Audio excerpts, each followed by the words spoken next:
So here we are to derive the conductivity of semiconductor materials, and to derive this conductivity we will be taking the support of free electron theory.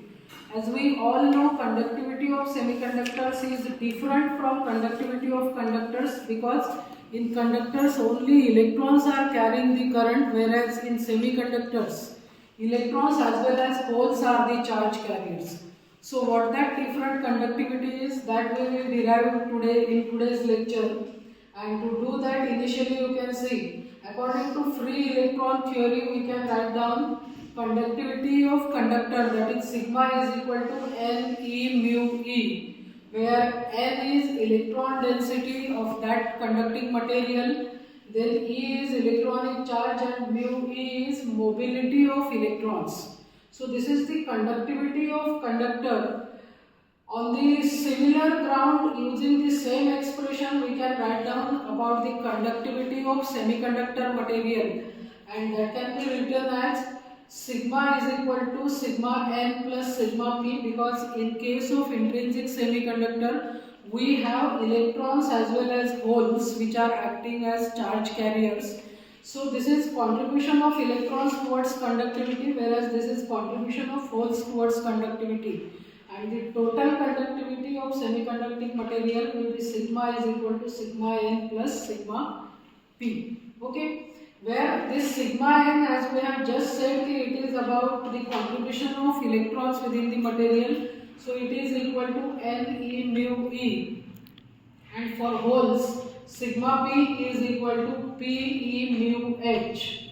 Here p is concentration of holes, E is charge on holes, and mu h is mobility of holes, whereas n is electron density in semiconductor, electronic charge, and mobility of electrons. So we can write the equation as n e mu e plus p e mu h, and if we simplify that, it will be your sigma is equal to n mu e plus p mu h into E. But in case of intrinsic semiconductor, for n number of electrons we are having n number of holes existing in this structure. So for intrinsic semiconductor we can write down n is equal to p, and that we can write down equal to Ni, where this Ni will be called as intrinsic carrier concentration. So if we put for n and p as Ni in above equation, we will get sigma is equal to Ni into mu e plus Ni into mu h into E, or sigma is equal to Ni into E in bracket mu e plus mu h. This is the expression for conductivity of intrinsic semiconductor. Now from the same expression we can do it for n-type and p-type semiconductors. So for n-type semiconductor we know that electrons are the majority carriers, holes are the minority carriers. So naturally number of holes is much more than number of